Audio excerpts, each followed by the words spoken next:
हाय guys, अस्सलाम वालेकुम and welcome back to my creations world.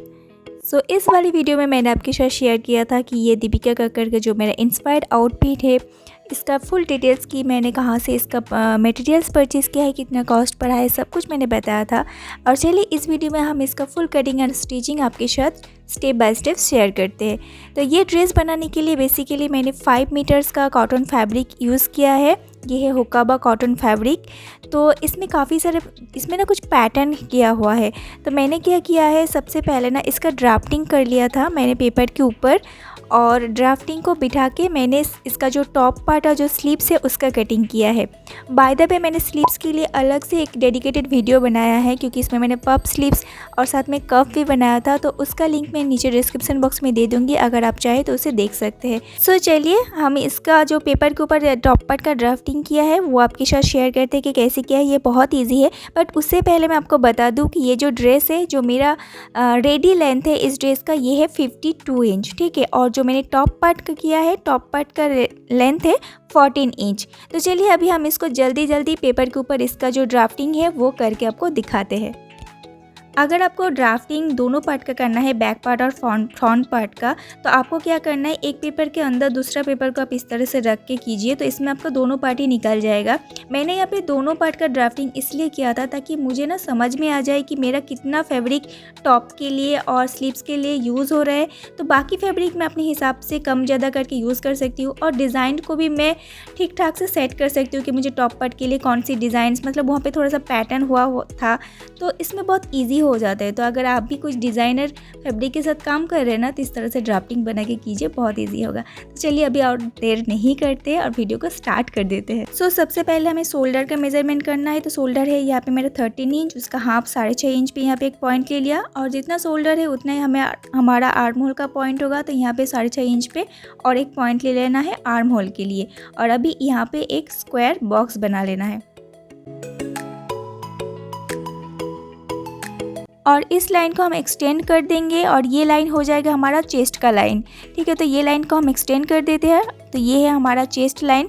और सबसे पहले हमें लेना है इस टॉप पार्ट के लिए लेंथ का मेज़रमेंट। तो देखिए यहाँ पे मैं टॉप के लिए 14 इंच का लेंथ रख रही हूँ, तो उसके साथ 1 इंच ऐड कर दूँगी मार्जिन के लिए। तो यहाँ पे 15 इंच पे एक पॉइंट ले लिया, ठीक है।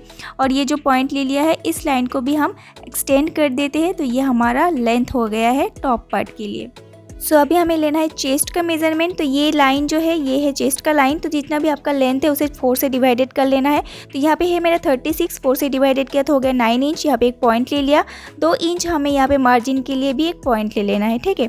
अभी आ जाता है वेस्ट का मेज़रमेंट। तो यहाँ पे मेरा है 32, तो 32 को 4 से डिवाइडेड किया तो 8 इंच पे पॉइंट ले लिया, 2 इंच मार्जिन के लिए।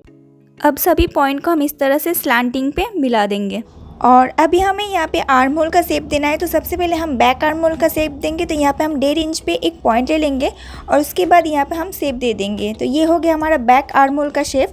और अभी हमें हाफ इंच अंदर से फ्रंट आर्म होल का शेप देना है। तो यहाँ पे हम फ्रंट आर्म होल का शेप देते हैं हाफ इंच अंदर से। ये हो गया पूरा ड्राइंग कंप्लीट। और इसका कटिंग करना होता है बैक आर्म होल से, ठीक है। हम यहाँ पे बैक आर्म होल से इसका कटिंग करेंगे, और उसके बाद अंदर का पेपर निकालने के फ्रंट आर्म होल का कटिंग करेंगे। तो इस तरह से इसका ड्राइंग होता है, कटिंग होता है। मैं इसका कट करके नहीं दिखा रही हूँ। तो इस तरह से हम पेपर कटिंग करके स्लीव्स का और टॉप पार्ट का कटिंग कर लिया है, और उसके बाद इसे फैब्रिक के ऊपर बिठा के कटिंग कर लेंगे, ठीक है। सो इस तरह से स्लीव्स और टॉप पार्ट का कटिंग कर लेने के बाद जो बाकी का फैब्रिक था उसमें से हमने यहाँ पे बॉटम पार्ट का भी कटिंग कर लिया है। और आप यहाँ पे देख सकते हैं, यहाँ पे हमने 3 लेयर ऐड किया है। आप यहाँ पे चाहे तो ज़्यादा या कम भी कर सकते हैं, जो आपका मर्ज़ी है। आप यहाँ पे ज़्यादा लेयर भी ऐड कर सकते हैं, कम भी कर सकते हैं। और देखिए यहाँ पे मैंने जो नीचे का लेयर है ना, ये जो लास्ट वाला लेयर है, इसे थोड़ा ज़्यादा रखा है, और ऊपर का 2 लेयर हमने इक्वल रखा है। ये भी आप अपने हिसाब से कम ज़्यादा कर सकते हैं। मेरा जो फैब्रिक का पैटर्न था उसमें से मुझे लगा कि जो नीचे वाला मेरा लेयर रहेगा उसमें अगर हम ज़्यादा रखेंगे कपड़े तो ज़्यादा अच्छा लगेगा देखने में। तो मैंने इसी तरह से किया है। तो यहाँ पे मेरा जो मतलब टोटल लेंथ है ना, वो था 52 इंच। तो उसमें से अगर हम टॉप पार्ट निकाल देते हैं 14 इंच, तो बाकी रहता है 38 इंच। सो यहाँ पे हमने हर एक लेयर के लिए 2-2 पैनल कट किया है, ठीक है। हर एक लेयर के लिए यहाँ पे आप देख सकते हैं 2-2 पैनल है। और जो फर्स्ट एंड सेकंड लेयर है ना, इसका जो पैनल का लेंथ है ये है 11 इंच और जो थर्ड लेयर है इसका लेंथ है 16 इंच। तो हमने फर्स्ट एंड सेकंड लेयर का लेंथ रखा है 12 इंच, क्योंकि यहाँ पे 1 इंच मार्जिन के लिए जाएगा। और जो थर्ड वाला लेयर मतलब पैनल है उसका हमने लेंथ रखा है 18 इंच। ठीक है, तो यहाँ पे लेंथ हो गया। ये जो विड्थ है, ये फर्स्ट लेयर का विड्थ है 40 इंच, सेकेंड लेयर का विड्थ है 55 इंच और जो थर्ड लेयर है उसका विड्थ है 65 इंच। अभी हमें गाउन का नेक बनाना है, तो इसके लिए हम यहाँ पे पेस्टिंग पेपर ले लिया है। इस तरह से डबल फोल्ड कर लेने के बाद यहाँ पे विड्थ लेना है 3.5 इंच और यहाँ पे डीप लेना है नेक का 4 इंच। तो यहाँ पे हम 4 इंच पे पॉइंट ले लेंगे और यहाँ पे हम एक बॉक्स बना देंगे। सो अभी हमें यहाँ पे इस तरह से एक शेप दे देना है नेक का और यहाँ पे नीचे से 2 इंच और यहाँ पे हाफ इंच पे एक पॉइंट ले लेना है। अब हाफ इंच का इस पॉइंट के साथ 2 इंच पे इस तरह से स्लांटिंग पे मिला देना है।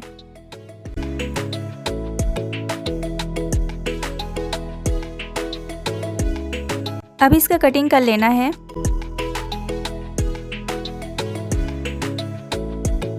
सो ये हो गया हमारा फ्रंट नेक का कटिंग और अभी सेम प्रोसेस में हम बैक नेक का भी कटिंग करेंगे पेस्टिंग के ऊपर।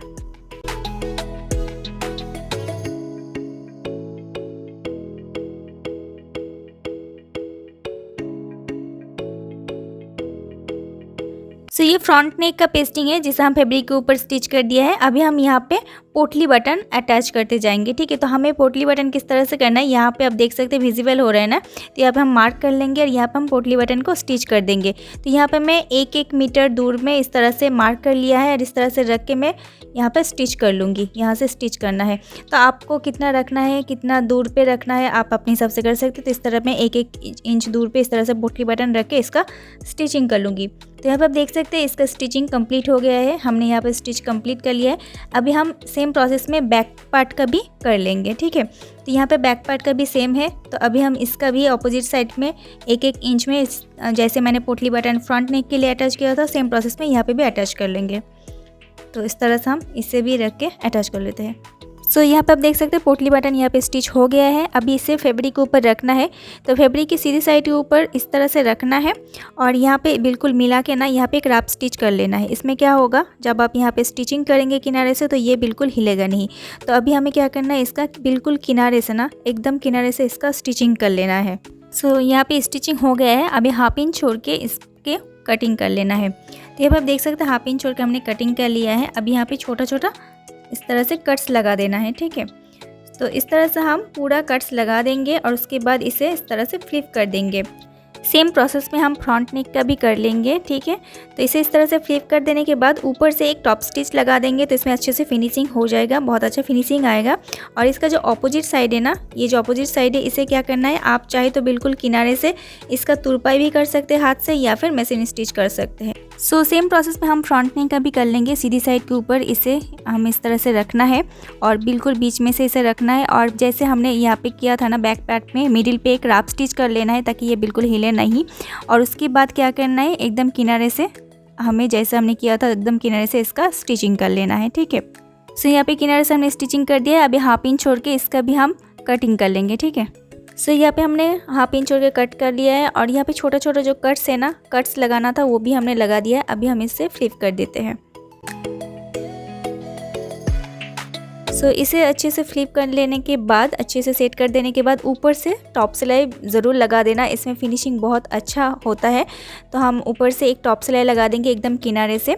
और इसका जो बैक साइड है, इस बैक साइड को भी आप चाहे तो हाथ से तुरपाई कर सकते हैं या फिर मशीन स्टिच कर सकते हैं बिल्कुल किनारे से। मैं यहाँ पे तुरपाई करने के लिए बोलूँगी, तुरपाई करने से फिनिशिंग ज़्यादा बेहतर होता है मशीन स्टिचिंग से। सो जो आपके लिए अच्छा लगे आप कर सकते हैं। मैं यहाँ पर तुरपाई करने वाली हूँ हाथ से। नेक का फिनिशिंग हो जाने के बाद दोनों शोल्डर, बैक पार्ट और फ्रंट पार्ट का शोल्डर का जॉइन कर लिया है और उसके बाद जो स्लीव्स था, जो स्लीव्स हमने बनाया था उसे भी हम अटैच कर दिया है। स्लीव्स का वीडियो मैंने इसमें इंक्लूड नहीं किया है, अदरवाइज़ वीडियो बहुत ज़्यादा लंबा हो जाता, तो इसके लिए अलग वीडियो है, आप देख सकते हैं। तो इस तरह से हम टॉप पार्ट का शोल्डर भी जॉइन कर लिया है और स्लीव्स को भी अटैच कर दिया है। अभी हम नीचे का जो लेयर था, लेयर का पैनल को रेडी करने वाले हैं। सो जो गाउन का दामन है ना, उसमें काटवर्क का डिज़ाइन है। तो जो लास्ट वाला लेयर है उसमें इस तरह से यहाँ पे हम 2.5 इंच चौड़ा एक पेस्टिंग और जितना आपका लंबा है, जितना ज़रूरत है उस हिसाब से हमने ले लिया है पेस्टिंग। उसमें 2 इंच चौड़ा और 1.5 इंच डीप का इस तरह से कार्डबोर्ड को रख के इस तरह से हम ड्राइंग कर लेंगे। ठीक है, तो इस तरह से हम पूरा ड्राइंग कर लेंगे। इसका लेंथ उतना ही होगा जितना आपका रिक्वायरमेंट है, तो इस तरह से हम पूरा कंप्लीट कर लेंगे। सब देख सकते हैं यहाँ पे हमने पूरा ड्राइंग कर लिया है। और ये जो पेस्टिंग है इसका लंबाई जितना आपका ज़रूरत है उतना रखना है, इसका चौड़ाई है 2.5 इंच। तो उसके बाद हमें क्या करना है, जो लास्ट वाला लेयर था ना उसका सीधी साइड के ऊपर इसे रखना है और रखने के बाद 2 राफ स्टिच कर लेना है। इसमें क्या होगा, जब आप किनारे से इसका स्टिचिंग करेंगे ना तो ये बिल्कुल हिलेगा नहीं। अदरवाइज़ अगर आपने यहाँ पर राफ स्टिच नहीं करते हैं तो क्या होता है, ये हिल जाता है, तो फिनिशिंग अच्छा नहीं होता है। तो चलिए अभी हम इसका किनारे से स्टिचिंग कर लेंगे और बाद में ये जो हमने रफ स्टिच किया है इसे हम निकाल देंगे। ठीक है, सो यहाँ पे हमने किनारे से इसका स्टिचिंग कर लिया है। आप देख सकते हैं यहाँ पे स्टिचिंग हो गया है। अब ये जो रफ स्टिच है इसे हमें खोल देना है और जो नीचे का था ना इसे हमें निकालने की कोई ज़रूरत नहीं है, क्योंकि हम इसे अब कट कर देंगे तो वो ऑटोमेटिकली निकल ही जाएगा। तो ऊपर का रफ स्टिच हम निकाल देते हैं और थोड़ा सा नीचे का साइड रख के इसका हम कटिंग कर लेते हैं। सो यहाँ पे आप देख सकते हैं थोड़ा सा कपड़ा रख के हमने यहाँ पे कट कर दिया है। और अभी हमें क्या करना है, यहाँ पे छोटा छोटा कट्स लगाना है। तो कट्स लगाने के टाइम आपको ख्याल रखना है कि स्टिचिंग कट ना हो जाए। बस इस तरह से हमको पूरा कपड़े में पूरा जितना है यहाँ पे कट्स लगा लेना है। ठीक है, इससे अगर आप यहाँ पे कट्स नहीं लगाएंगे तो यहाँ पे फिनिशिंग अच्छा नहीं आएगा। तो ऐसे करके हम पूरा कट्स लगा लेंगे। यहाँ पे पूरा कंप्लीट हो गया है। अभी हमें इसे फ्लिप कर लेना है और फ्लिप कर लेने के बाद अपोजिट साइड में स्टिचिंग कर देना है, तो ये कंप्लीट हो जाएगा। सो यहाँ पे स्टिचिंग कर लेना है और इसका सीधा साइड कुछ इस तरह से है। यहाँ पे आप अच्छे से इसके ऊपर आयरन से प्रेस कर लीजिए तो यहाँ पे बिल्कुल अच्छे से फिनिशिंग आ जाएगा। अदरवाइज़ आप इसके ऊपर साइड से टॉप स्टिच भी कर सकते हैं। ठीक है, सो यहाँ पे हमने सभी में फ्रिल अटैच कर लिया है, सभी लेयर में। ये जो वेस्ट पार्ट है उसके साथ एडजस्ट करके यहाँ पे हमने फ्रिल अटैच किया है। जो फर्स्ट वाला है उसके साथ सेकंड वाला का हमने फ्रिल अटैच किया एडजस्ट करके। तो इस तरह से हमने फ्रिल अटैच मतलब फ्रिल लगा लिया है। अभी हमें क्या करना, स्टिचिंग करना है। तो जो टॉप पार्ट है, जो फर्स्ट लेयर है, उसके साथ हम ये जो हमारा टॉप पार्ट है ना इसके ऊपर रख के इसका स्टिचिंग करेंगे।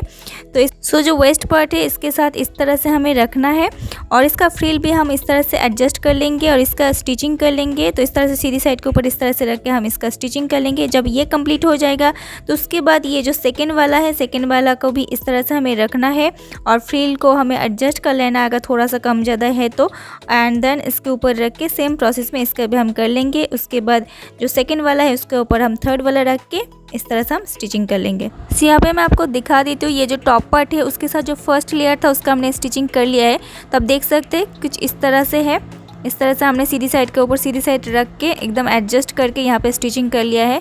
कुछ इस तरह से है। ठीक है, तो इस तरह से हमने 1/2 इंच पे यहाँ पे स्टिचिंग कर लिया। अब सेम क्या करना है, ये जो फर्स्ट लेयर का ये जो नीचे वाला पोर्शन है ना इसके ऊपर हमारा सेकंड लेयर को रखना है और उसके बाद इसे भी सेम तरीके से स्टिचिंग कर लेना है। इस तरह से हम थर्ड लेयर को भी स्टिचिंग कर लेंगे। ठीक है, तो अभी हम इसके ऊपर हम सेकंड लेयर को इस तरह से रख देते हैं और इसे इस तरह से सीधी साइड के ऊपर सीधी साइड को रख के इसका भी हम स्टिचिंग कर लेंगे।